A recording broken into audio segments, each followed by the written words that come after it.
5 राज्यों में 10 ठिकानों पर छापेमारी है।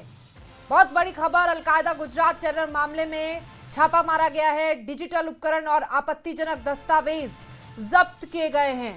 इसी के साथ आपको यह भी बता दें कि फोरेंसिक जांच के लिए संदिग्ध सामान भेज दिए गए हैं। मामले में एनआईए का यह बड़ा खुलासा है कि 4 बांग्लादेशी नागरिक अवैध तरीके से भारत आए।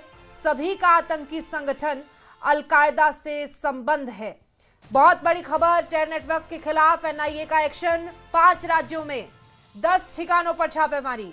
अलकायदा गुजरात टेरर मामले में छापा। डिजिटल उपकरण और आपत्तिजनक दस्तावेज जब्त कर लिए गए हैं, फोरेंसिक जांच के लिए भेज दिए गए हैं। जितने भी संदिग्ध सामान पाए गए थे, सारे के सारे सामान फोरेंसिक जांच के लिए भेज दिए गए हैं। ये बहुत बड़ा खुलासा किया गया है एनआईए की तरफ से। और सबसे बड़ी खबर कि आपको बता दें कि 4 बांग्लादेशी नागरिक बताया जा रहा है कि अवैध तरीके से भारत आए और उन सब का कनेक्शन आतंकी संगठन अलकायदा से है। टेरर नेटवर्क के खिलाफ एनआईए का ये एक्शन। 5 राज्यों में 10 ठिकानों पर यह छापेमारी की गई है। पूरा देश हाई अलर्ट पर है।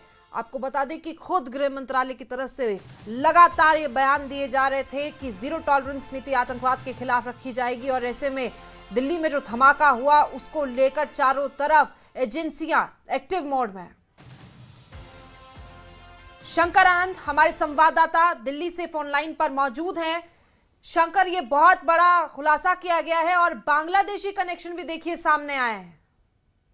देखिए, बांग्लादेशी कनेक्शन जो है ये हालांकि एक दूसरे केस में इन्वेस्टिगेशन किया जा रहा है। और ये जो केस है वो रजिस्टर्ड हुआ था गुजरात में। उस केस में आज सर्च ऑपरेशन की कार्रवाई को अंजाम दिया गया। हालांकि वो केस साल 2023 में रजिस्टर्ड किया गया था और इसमें कई बांग्लादेशियों का कनेक्शन था। इस बात को लेकर पश्चिम बंगाल, त्रिपुरा, मेघालय, हरियाणा और गुजरात समेत कई अन्य लोकेशन पे भी सर्च ऑपरेशन को किया गया है। तो ये जो मामला था, इस मामले में जिस तरह से कई बांग्लादेशी का जो कनेक्शन आया है उसमें कई आरोपियों का नाम सामने आया है। मोहम्मद सजीविनिया, मुन्ना खालिद अंसारी, इसके साथ मुन्ना खान, इस टाइप के कई ऐसे आरोपी हैं, अजमल खान, उस सब का नाम सामने आया था। तो वो एक अलग मामला है।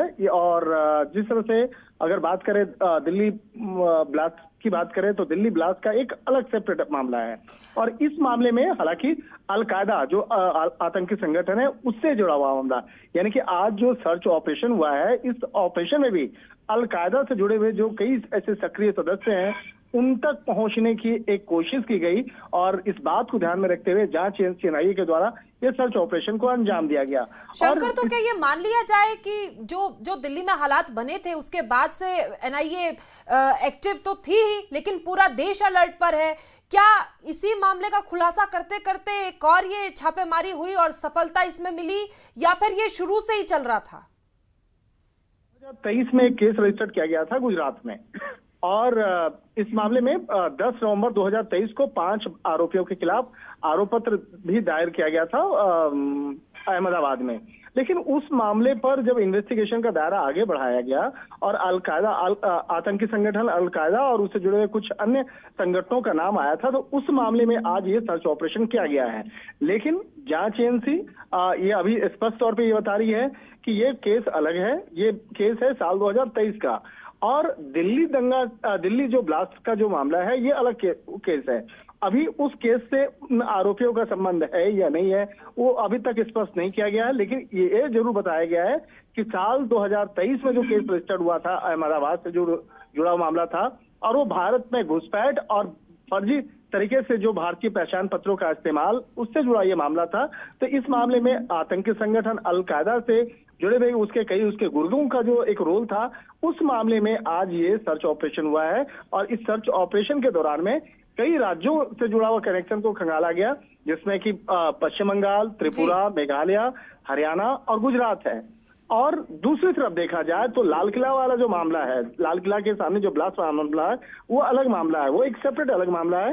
वो जो एक मॉड्यूल है वो उस मामले में अलग से तफ्तीश चल रही है। जी। बहुत बहुत शुक्रिया आपकी जानकारी के लिए। तो देखिए, हमारे सहयोगी ने बताया फिलहाल जिन मुजरिमों का नाम इस मामले में आया है, तो कहीं ना कहीं वो सीधा संपर्क तो अभी देखने को नहीं मिल रहा है। जांच और भी जारी है। कुछ डिजिटल उपकरण और आपत्तिजनक दस्तावेज भी इस मामले में जब्त किए गए हैं और फोरेंसिक जांच के लिए भी भेज दिए गए हैं।